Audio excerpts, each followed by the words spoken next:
বিসিবির মাননীয় প্রেসিডেন্ট পাপন ভাই আমাদের সাথে যুক্ত হয়েছেন, আমাদের শুভেচ্ছা কৃতজ্ঞতা জানবেন।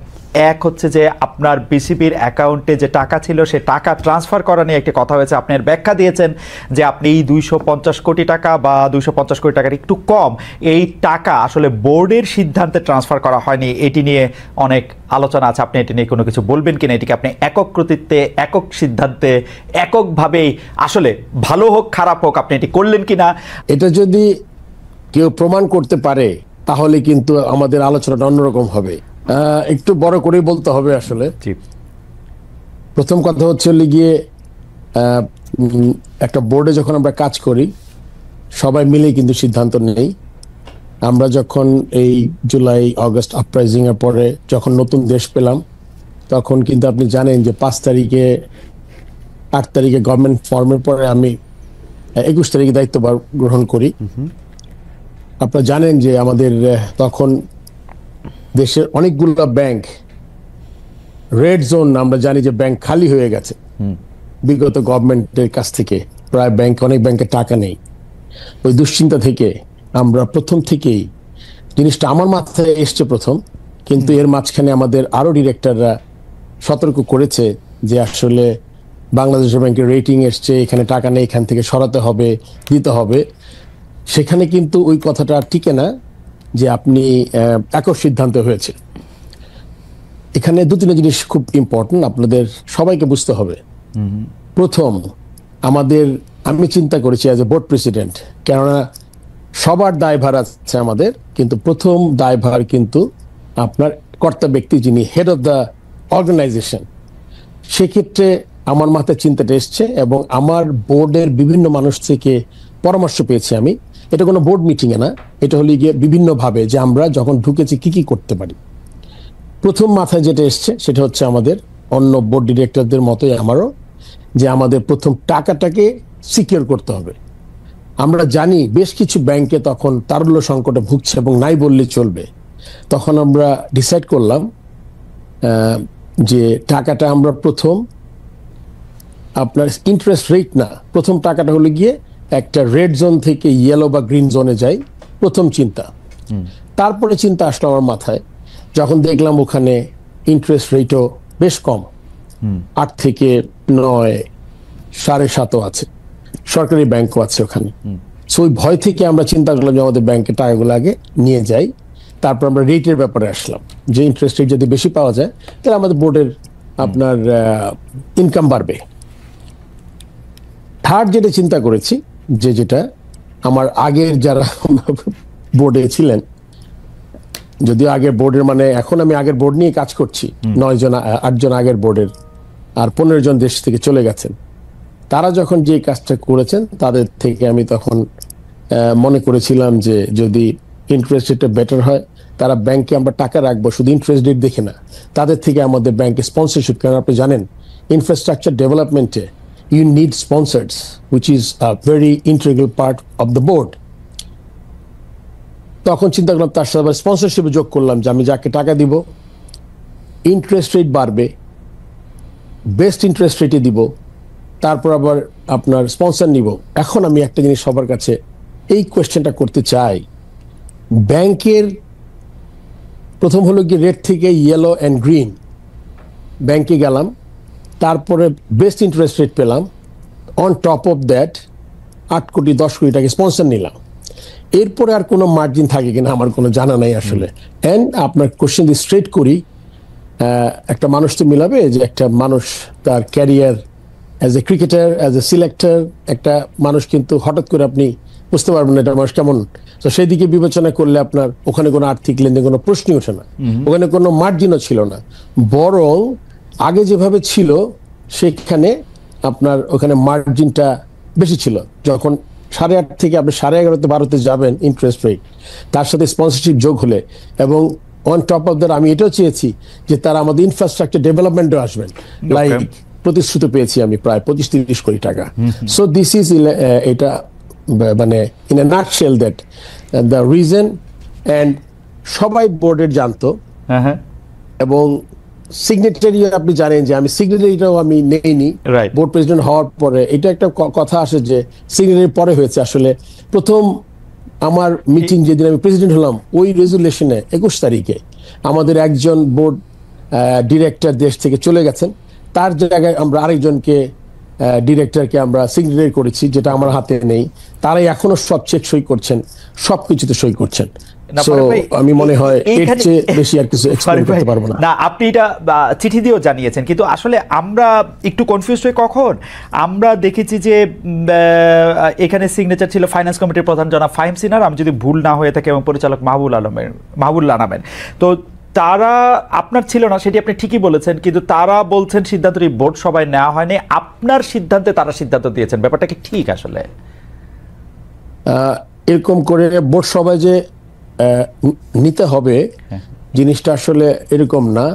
কেননা কিছু কিছু আপনার জিনিস থাকে যখন আপনি ইনফর্মালি আলাপ করে নেন।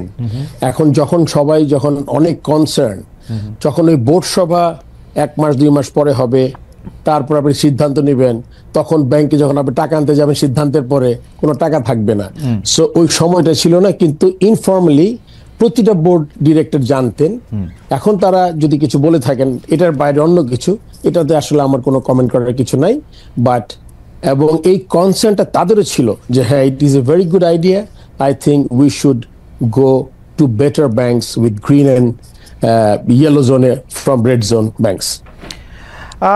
এই ব্যাপারে আপনার কাছ থেকে একটু জানতে চাই যে অক্টোবরে ইলেকশন আছে বিসিবির, সেই ইলেকশনের সময় এই যে ডিরেক্টর, মানে আপনি আগেই বলেছেন যে গত বোর্ডের ডিরেক্টরদের নিয়ে আপনি কাজ করতেছেন, তো এই ইলেকশনের সামনে রেখে কি একটা গ্রুপ আরেকটা গ্রুপ ঘরের ভিতরে নানা ধরনের মশারি এরকম তৈরি হইতেছে কিনা ফারুক ভাই? বা আপনিও আসলে যেহেতু, মানে আমরা জানি, যদ্দূর জানি আর কি, আপনি নিজেও আসলে এই ইলেকশনে প্রতিদ্বন্দ্বিতা করবেন হয়তো, তো সেইটা একটা প্রভাব বিস্তার করতেছে কিনা গ্রুপ? আসলে মহিউদ্দিন, আপনি যদি দেখেন এই বোর্ডটা কি, এই বোর্ডটা হলো গিয়ে এখানে মাত্র আউট অফ 25 ডিরেক্টরস, আমি অ্যাজ এ বোর্ড প্রেসিডেন্ট, আমার সাথে নাজমুল আবিদিন ফাহিম বলে একজন আছেন, যারা সিলেক্টেড হয়েছেন এনএসসি থেকে। এছাড়া কিন্তু এটা কিন্তু আগের বোর্ডই, কিন্তু এখানে একটা জিনিস উল্লেখ করাটা খুব প্রয়োজন। আগের বোর্ড মিনিং যে বোর্ডটা 3 বছর আগে হয়েছে, সেই বোর্ডের সব সদস্য, সব এমপ্লয়ি, আমার 160 এর মতো এমপ্লয়ি আছে, 200 ওভারঅল বোধহয় 200 কত এমপ্লয়ি আছে, এরা সব আগের বোর্ডের। নতুন আমি যখন ঢুকেছি, আমাদের এখানে আসলে এই আচরণবিধি, চাকরি বিধি, এইচআর পলিসি খুব স্ট্রং না।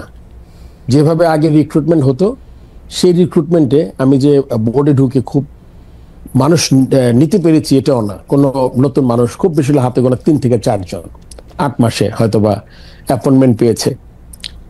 সো বোর্ড যদি আপনার পুরোটা আগেরই হয়, আমি এটা পাশে রাখছি যে সে কি, আপনি জানেন তো আগের বোর্ড মানে যারা চলে গেছেন তাদের সাথে যারা কাজ করেছে, যারা দেশ ত্যাগ করেননি, সো তাদের সাথে কিন্তু আমি কাজ করছি। আপনি যদি বলেন যে গ্রুপ, আমি কিন্তু একটা গ্রুপ, মানে ইনফ্যাক্ট আমার সাথে আরেকজন আছেন, আমাদের 2 জন কিন্তু নতুন, আর the whole set up is the same.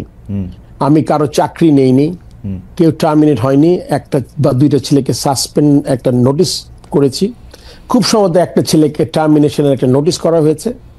এটাতে একটা পিরিয়ড থাকে 3-4 মাসের। সো আপনি যদি মনে করেন যে এসেই সবাইকে 30-40 জনকে চাকরি টার্মিনেট করেছি, সাসপেন্ড করেছি, এরকম কিছু করি নাই। আরেকটি বিষয়, যে বিষয়টি আপনার বিরুদ্ধে একটা বড় অভিযোগ, এই অভিযোগটা তুলছেন সাংবাদিক জুলকারনাইন সায়ের, আরও অনেকে, যে কোনো একজন জনাব এস.এম. রানা, যিনি একজন অভিযুক্ত, তাকে আসলে বিসিবির অফিসিয়াল হিসেবে দেখিয়ে 2 রাত রাখা হয়েছে, যার খরচ বহন করছে বাংলাদেশ ক্রিকেট বোর্ড, একই ব্যক্তিরে বিমানের টিকিটও দিছে বিসিবি। এবং এই জনাব এস এম রানা তিনি অভিযুক্ত এবং একজন পলাতক একজন, আপনার সাথে এক ধরনের সখ্য আছে তার, এবং কেউ কেউ বলছেন আপনি যেহেতু নারায়ণগঞ্জে ব্যবসা করেন অনেকদিন আগের থেকে আপনার সাথে সখ্য আছে আওয়ামী লীগের সাবেক সংসদ সদস্য জনাব শামীম ওসমানের, তার আত্মীয় স্বজনের, এবং এই এস এম রানার ব্যাপারটা যদি একটু বলতেন ফারুক ভাই। আসলে খালেদ, এস এম রানার ব্যাপারটা বলতে হবে এভাবে, আপনি একটু আগে উল্লেখ করেছেন নারায়ণগঞ্জের। জি, আমি নারায়ণগঞ্জে, আপনি জানেন যে আমার বাবার ব্যবসা সব নারায়ণগঞ্জে।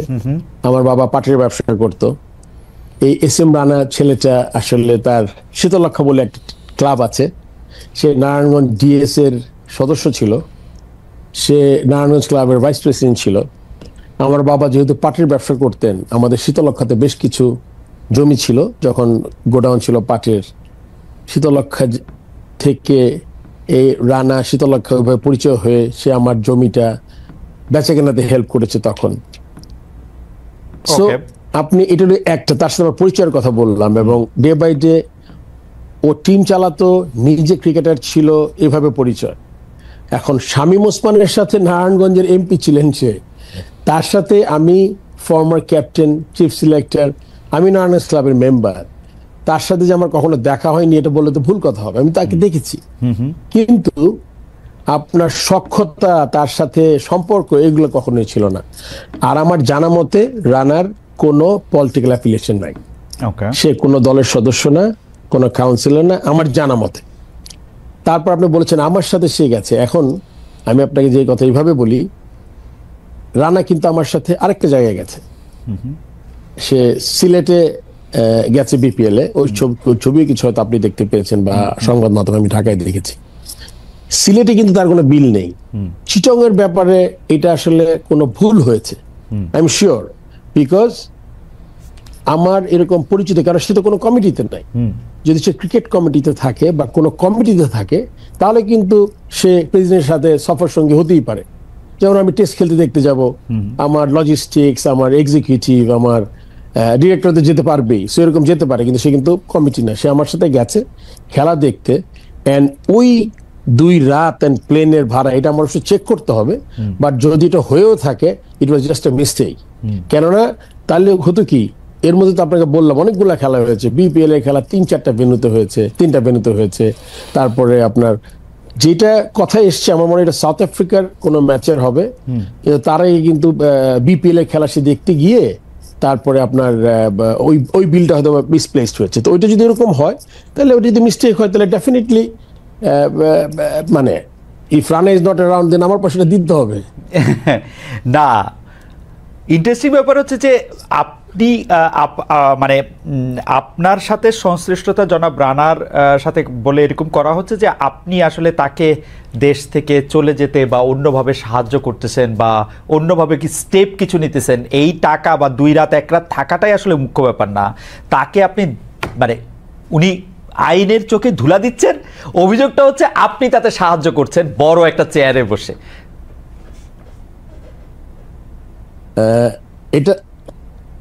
এটা যদি কেউ প্রমাণ করতে পারে, হ্যাঁ, আমি কাউকে একটা ফোন করেছি রানার ব্যাপারে, তাহলে কিন্তু আমাদের আলোচনাটা অন্যরকম হবে।